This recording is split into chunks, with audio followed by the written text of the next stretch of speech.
Era un uomo molto brillante, molto intelligente.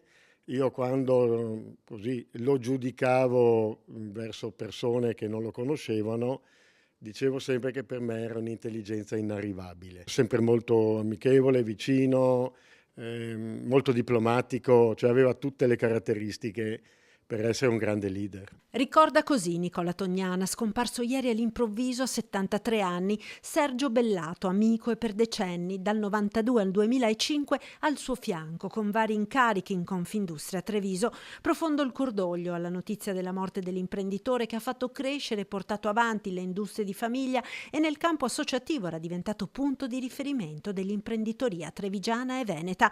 In prima fila in tante battaglie a fianco degli imprenditori per ammodernare il paese nel momento di massima velocità della locomotiva nord-est.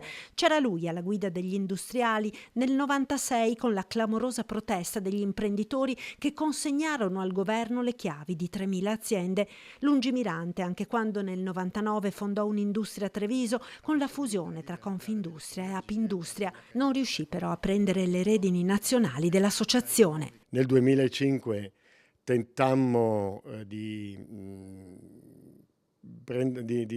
tentammo la sua presidenza e ci andò male, quindi a livello nazionale vinse Montezemolo. Nel 2010 la presidenza della Camera di Commercio ed anche qui avviò la storica fusione tra Treviso e Belluno, così lo ricorda Mario Pozza, all'epoca suo vice. Un uomo che ha lasciato una traccia a Treviso non solo come imprenditore ma anche come uomo che ha dedicato una vita all'associazionismo.